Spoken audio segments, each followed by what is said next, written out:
माझ्या मालकांनी तुमच्या सोबतचे सगळे संबंध तोडून टाकलेत, त्यामुळे आता आपल्यात कुठलंच नातं उरलेलं नाही।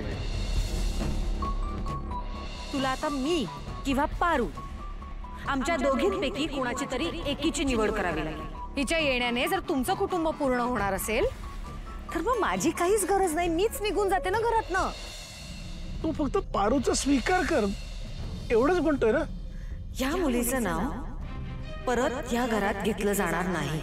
मला हिचा चेहरा बघायची सुद्धा इच्छा नाहीये, कारण ह्या मुलीने माझ्यापासून माझ्या मुलाला हिरावून घेतलंय। कोण आहे? मॅडम मॅनेजर आहे मी।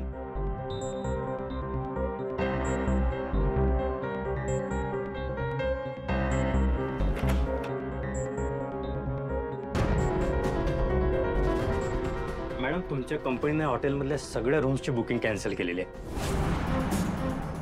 त्यामुळे तुम्हाला आता इथे राहता येणार नाही। काय? होय मॅडम, पण तुम्हाला इथेच राहायचं असेल तर तुम्हाला या रूमचं बिल पे करावं लागेल मॅडम। अहो पण आता पैसे नाही आहेत माझ्याकडं। पैसे नाहीत म्हणजे काय? तुम्ही काय इथे फुकट मजा करायला आलात का 5 स्टार हॉटेलला? आत्ताच्या आता ही रूम रिकामी करा। दादा मी विनंती करते तुम्हाला, मला थोडा वेळ देता का? ते माझ्या नवऱ्याला येऊ द्या, त्यांनीच मला इकडे थांबायला सांगितलं होतं, प्लीज थोडा। हे बघा तुमचा नवरा कधी येणार याच्याशी माझा काही संबंध नाही आहे। आता ही रूम एका फॉरेन गेस्टने बुक केलेली आहे, आत्ताच्या आता ही रूम रिकामी हवी आम्हाला। एक मिनिट।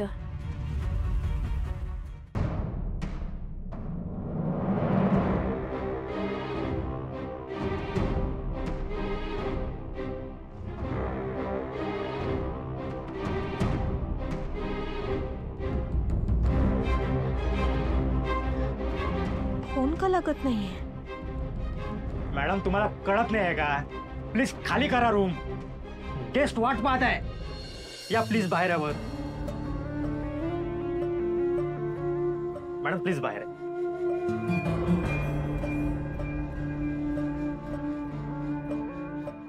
संजय लॉयर्सना बोलवून घे, मला माझी विल चेंज करायची। आई आई आई तू रागाच्या भरात सगळे डिसिजन चुकीचे घेतेस प्लीज। प्रीतम, मी काय करायचं काय नाही करायचं हे तू मला सांगू नकोस, कळलं? आणि तुला जर त्याची एवढीच बाजू घ्यायची असेल तर तू सुद्धा त्याच्यासोबत जाऊ शकतोस, ही परवानगी मी तुला कालच दिली। आई आई आई एकदा माझ्या डोळ्यात डोळे घालून बोल, मी खरंच नको आहे का तुला तुझ्या आयुष्यात? मला डावलून तिची निवड करण्यात आली, त्यामुळे आता तिच्याच सोबत राहावं लागेल। स्वतःच्या हिमतीवर स्वतःचा एम्पायर उभं करावं लागेल, इथे जागा नाही। तुम्ही येऊ शकता, आणि प्लीज माझ्या बॉडीगार्ड्सना सांगून तुम्हाला इथून बाहेर घालवण्याची वेळ माझ्यावर आणू नका। तुम्ही स्वतःच इथून निघून जा प्लीज, इथे ऑफिसमध्ये सीन क्रिएट नका करू।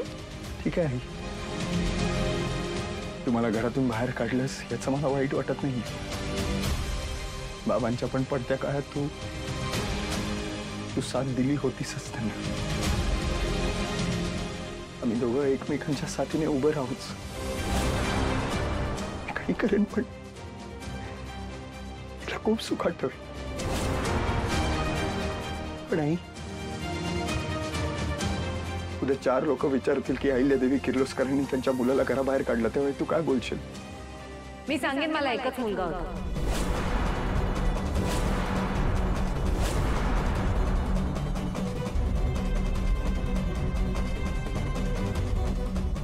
कायची की आईची? दादा दादा आई तू असं का वागतेस? तू त्याला घरातून बाहेर काढलंस, त्याची केबिन त्या दिशाला दिलीस, आणि आता तर ऑफिस मधून पण बाहेर काढलंस त्याला।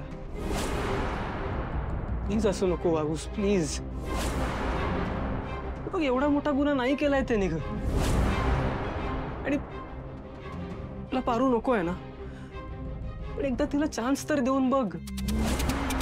दादाच्या बायकोकडून तुला जेवढ्या अपेक्षा आहेत ना, त्या सगळ्यापेक्षा खूप चांगली आहे पारू.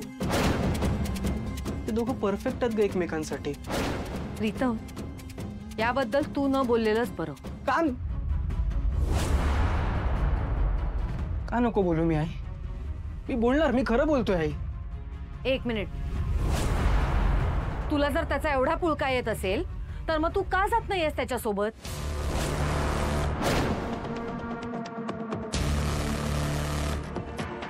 मी गेलो असतो त्याच्याबरोबर. दित्य, बाळक, कसं आहेस रे?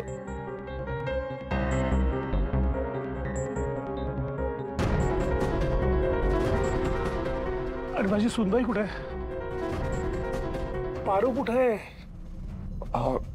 हॉटेल रूम मध्ये आहे. आम्ही काल हॉटेलमध्ये होतो. नाही नाही नाही, तुम्ही असं हॉटेलवर राहणं योग्य नाहीये. हे बघ, मी तुमची चांगल्या ठिकाणी व्यवस्था करतो. चल तू. बाबा,